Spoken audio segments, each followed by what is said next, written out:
안녕하세요. 올해 26 된 여자 사람입니다. 결혼과 인생에 대한 고민이 있어서 인생 선배님들이 많은 이곳에 용기 내 글을 씁니다.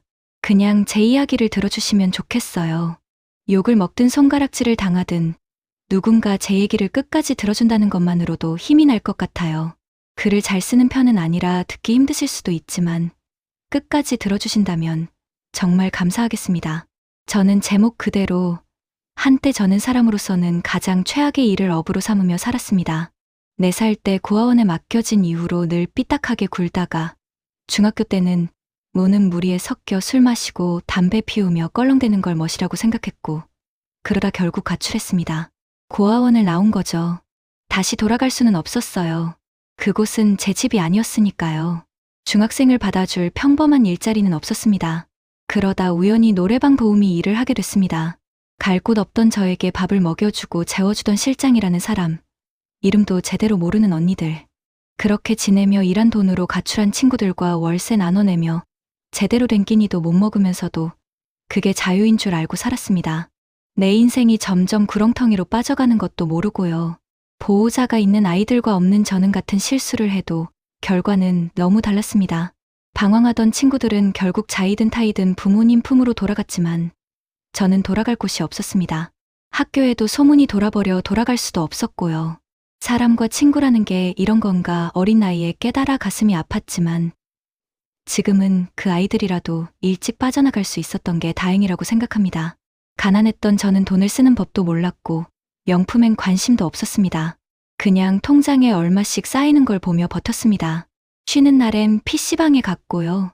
그러다 18살이 되었을 때 노래방 도우미로 일하던 저에게 4살 연상의 손님 한 명이 다가왔습니다. 장난 반으로 사귀게 되었고 결국 동거까지 하게 됐습니다. 한 번도 사랑받는다는 걸 느껴본 적 없던 저는 그 사람에게 미친 듯이 빠져버렸습니다. 집착 같은 집착이었지만 그걸 사랑이라 믿었습니다. 너무 어렸죠. 직업이라곤 게임에서 아이템 팔고 캐릭터 파는 게 전부였던 사람. 제가 버는 돈으로 밥, 옷, 담배, PC방비까지 다 감당했지만 저는 그 사람이 없으면 아무도 없다고 생각하며 놓지 못했습니다. 그러다 어느 날 그 사람이 말했습니다. 노래방 도우미 수입으로는 우리가 같이 못 산다. 나 집에 들어가야겠다. 저는 세상이 무너지는 것처럼 힘들었습니다. 그러면서 그 사람은 이미 준비한 듯 새로운 일을 소개했습니다. 처음엔 애인이 있는 척만 해주는 거라고 했었습니다. 그 사람이 유도해온 남자를 제가 만나는 시기였죠. 처음 돈 때문에 최악의 일을 하던 날, 저는 너무 더러워서 손님 앞에서 펑펑 울었습니다. 그날은 밥도 못 먹을 만큼 속이 뒤집혔어요. 그래도 그 사람이 떠날까 봐 버텼습니다.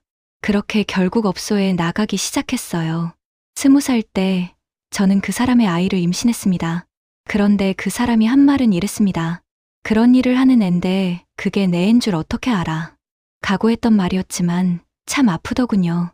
협박과 폭력을 버티며 저는 아이를 품기로 결심했습니다. 저는 엄마였으니까요. 엄마가 아이를 버리면 안 되잖아요. 아픈 속을 부여잡고 무너지는 마음으로 그 남자를 보냈습니다. 제가 이기적인 것도 알고 제가 엄마가 될 자격 없는 삶을 살았던 것도 압니다. 그래도 제 아이를 제 손으로 떠나보낼 수는 없었습니다.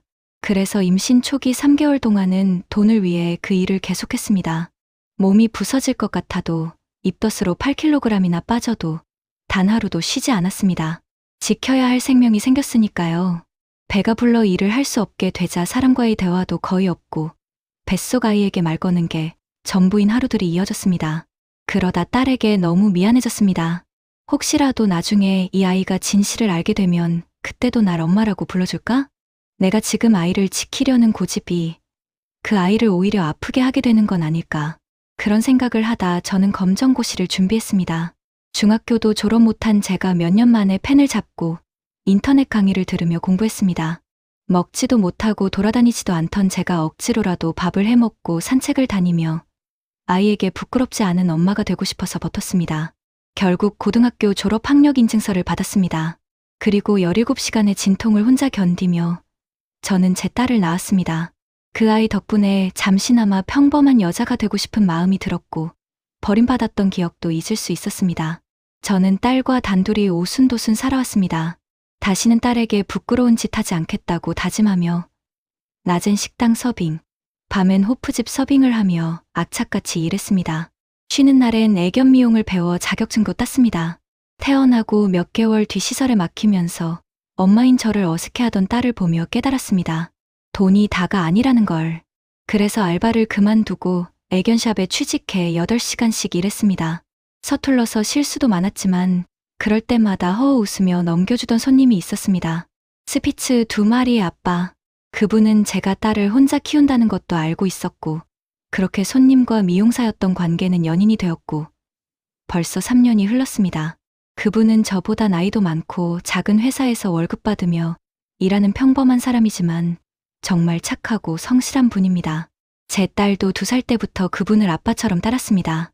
셋이 함께 여행도 가고 맛있는 것도 먹으러 다니며 정말 가족처럼 지냈습니다. 이루지 못할 꿈을 꿨던 3년이었습니다.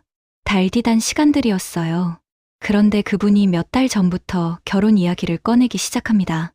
저는 요즘 이 문제로 잠을 못 잡니다. 과거를 숨기고 결혼해야 할까?